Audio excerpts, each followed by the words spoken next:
and welcome back to Bookish Theories! In today's video I would like to talk about Tomorrow by Together's The Chaos chapter, focusing on a little breakdown and analysis of some new clues that they gave us to try and guess the possible concept for their upcoming comeback. Now, since Tomorrow by Together are all booked, busy, and we love to see that, so far the information about their Korean comeback is still pretty vague, but the truth of the matter is that there might be already some clues that we need to catch up on. Now, if you watched my first video about the Chaos chapter, then you know that my theory is that this new installment will have a much darker concept and will focus on the boys' entrance into adulthood after living the dream of their childhood friendship. As the title itself implies, the Chaos chapter might deal with the disorder that is created when the boys get separated and they have to face a new stage of their life that is lonely, chaotic, and even a bit scarier in comparison to what we saw until now. And while I still stand with everything I said in that video, I also think that the boys might express this concept in a different way in comparison to what we could expect.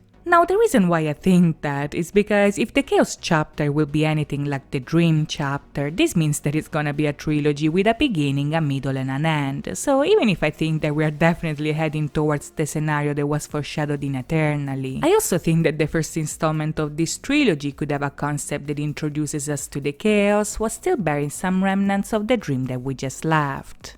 As I mentioned in my Way Home video, the story is already hinting at the idea that going forward that the concept is about to get darker and more intense. But one thing that we didn't talk about is the boys' desire to go back to the summer that they lost and actually try to fix the mess that they created. Now, if we take a look at their latest fan live, their desire to go back to a happier past was actually at the core of the concept that they chose for this event. Throughout the show, we discovered that the boys are part of a Fellowship of the Star who embarks on a journey to find the star through a set of clues that put together create a map.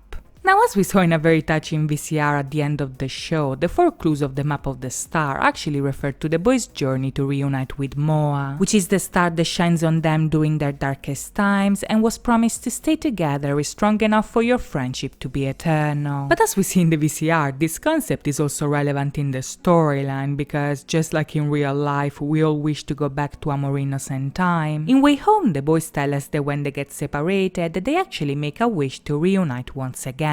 Sure enough, this is exactly what happens in the fan live because in both the VCRs and the concert, the narrative starts off by showing their wish to reunite actually becoming a reality. If the very first song that they performed was Wishlist, which, you guessed it, is a song that focuses on making someone's wish come true, in the VCR we actually see that their journey actually starts by going back in time. We see the events that took place last year playing backwards and eventually panning out from Yeonjun's eye as he reunites with the others, so if we consider these 2 clues put together, we can actually say that the VCRs might be showing us the boys going back as a result of a wish coming true.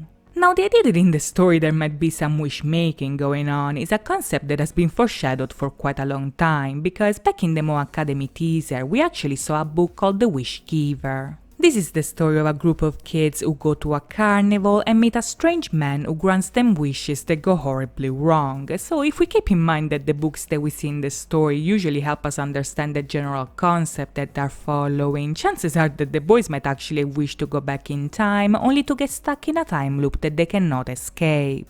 As I mentioned in my first video about the Chaos chapter, the chaos that we saw back in Eternally is a memory of a destined future, meaning that Subin's vision is both something that happened before but also something that is meant to take place once again. And this idea is also foreshadowed by all the events that we saw up until now, because no matter how happy the boys are at the beginning of each comeback, fire always ends up destroying their dream. No matter what they do, the order of the events is always the same. They start off as friends, they run away into their dream, they destroy their dream and end up alone with their own monsters taking over. But as they said in Can't We Just Leave the Monster Alive, if something goes wrong, they can always reset it. Even if at this point it's clear that the boys are destined to face chaos, it's also clear that every time that things go wrong, their wish to go back in time comes true for better or worse. So all clues here point to the fact that the Chaos chapter might actually start from the beginning of a new summer that will gradually devolve into chaos. Now, this idea is also reinforced by their performance at the Seoul Music Awards, because if we take a look at the VCR, the public alert that appears on the phone warns us about a series of weather reports that come up one after the other.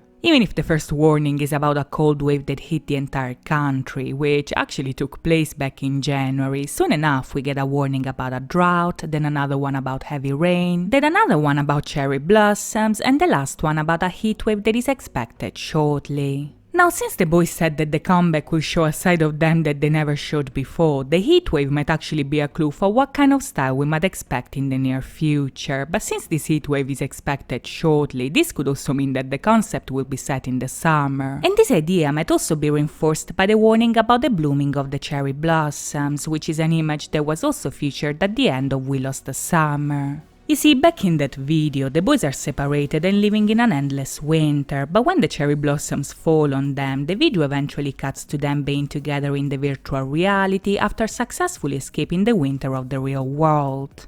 Now, if we apply this symbolism to the storyline, these visuals could actually imply that when the cherry blossoms bloom, the boys will reunite in a reality that is different from the one that they are currently living in. And this idea might actually be confirmed by the time difference that we see on the phone, which signals 9:06 here but 3:06 over here. Now, as KMOAs have pointed out, the different times might be a reference to the fan live because that event took place on March the 6th, 2021 at 6 p.m. KST. But the focus on 21:06 here makes me very suspicious because the 21st of June is a date that overlaps with the summer solstice, which is the longest day of the year as well as the official beginning of summer. You see, the word solstice actually comes from a mix of Latin words. We have sol that means sun, and then we have sistere that means to stand still. So the summer solstice is literally the day where the sun stands still. Now, the reason why I'm bringing this up is because back in Blue Hour, Subin actually said that they wanted to find a clue to stop the sun. So if I had to choose a day for the boys to go back to the summer of their life, midsummer would be the perfect choice because that is the day where the sun stands still and the boys don't have to worry about the sunset. They can play together in an eternal summer and escape the winter that has taken over them. But if this will turn out to be true, then how can we fit chaos into this? Well, as a matter of fact, we can fit the concept in a couple of different ways, the first of which is actually connected to the mythology of the midsummer. You see, according to many traditions, the summer solstice and the winter solstice overlap with a battle of kings. If in winter the Holy King is in power, in summer the Oak King defeats him to reclaim his reign, and this is basically a metaphor for the cycles of the seasons that repeat over and over again. The Holy King rules over winter and the Oak King rules over summer, but if you look closely in our storyline the weather is getting wonky, so it's very possible that even if the boys manage to go back to their summer, chaos will be the result of two kings fighting in a way that breaks balance once and for all. But who are these two kings exactly? Well, if you watched my videos in the past, then you know that the storyline is really pushing the idea that in the summer of their life, Yeonjun is a king of some sorts and Beomgyu aspires to be like him to the point that he might even be involved in Yeonjun's death. Even if Beomgyu is associated to dogs and therefore to loyalty, throughout the story we not only saw that he can easily turn on his friends, but also that he literally bears the signs of Yeonjun's death on his own skin. And if this wasn't enough, Blue Hour also said that the sunset is the hour between the dog and the wolf, meaning that a dog might turn on his friends and reveal himself to be a wolf. Now, this is an obvious sign that a betrayal might be taking place in the near future, so one possible way for chaos to take over is that Beomgyu might turn on Yeonjun and try to become the metaphorical king of summer within the group. And this idea is also reinforced by the VCR of their performance at the Melon Music Awards, where we literally saw Beomgyu taking out the White King and the Chaos chapter starting with him causing a chain reaction.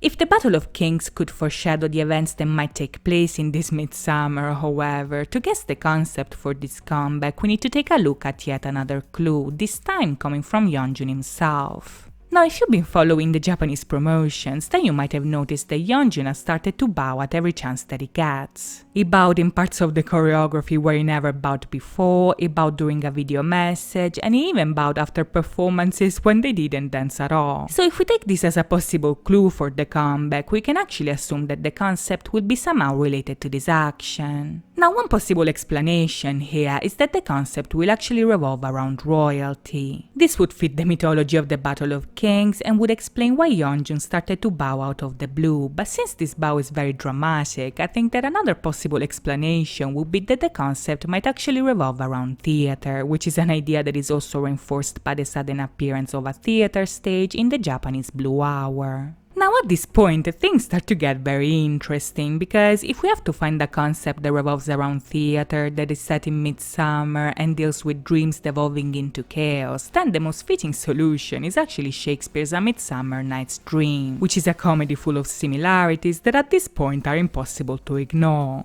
You see, much like what the title implies, this is a story set on the 21st of June that portrays dream and reality mixing together in a night full of chaos. Much like in our story, the play features a group of humans fighting with each other, theater actors lost in a magical forest, humans undergoing animal transformations, as well as a fairy king called Oberon that is portrayed either with horns or with a flower crown over his head. And if this wasn't enough, both stories also reference other elements that are suspiciously similar with one another. The main body of the play, for instance, actually begins with Oberon fighting with his wife Titania over the ownership of a changeling, which is a shapeshifter belonging to many different traditions that also happen to be referenced for no apparent reason in Tomorrow by Together's comeback show.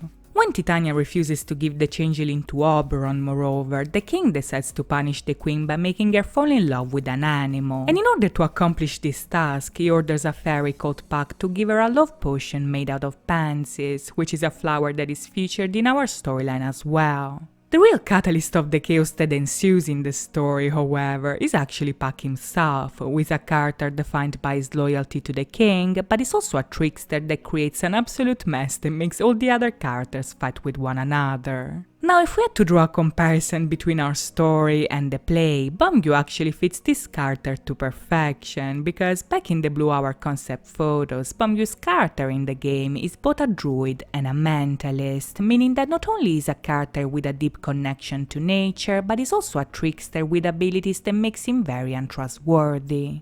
If we keep in mind all the clues about Beomgyu being associated to both loyalty and chaos, moreover, the possibility that the comeback will have a theater concept based on this play is both plausible and fitting. But if this will turn out to be true, then what does this mean? Will the comeback be a comedy? Well, actually not really, and I'll tell you why. You see, even if A Midsummer Night's Dream is a comedy, the general elements of the story can actually be adapted in a way that can fit in any genre depending on what aspect you want to focus on. It can be a drama, a fantasy, a comedy, or even an horror, if you will. And one great example of this is the movie Midsommar, which is a psychological horror that Yeonjun actually mentioned in his Weavers interview. Now, even if the story is for the most part based on real-life rituals connected to the Midsummer, the movie also borrows a lot of elements from the play by twisting them in a way that makes them unrecognizable. In the movie, for instance, the characters experience a celebration that is described as a festival like theater. They enter in a society that is completely different from their own, their perception is altered by drugs to the point that everything feels like a dream, and in a sense, the story also features a love potion as well as animal transformation. The final result that we see in the movie, however, is so disturbing and different from its source that the film takes a life of its own, so it's entirely possible that even if the comeback will follow this concept, the result will be much darker than we think.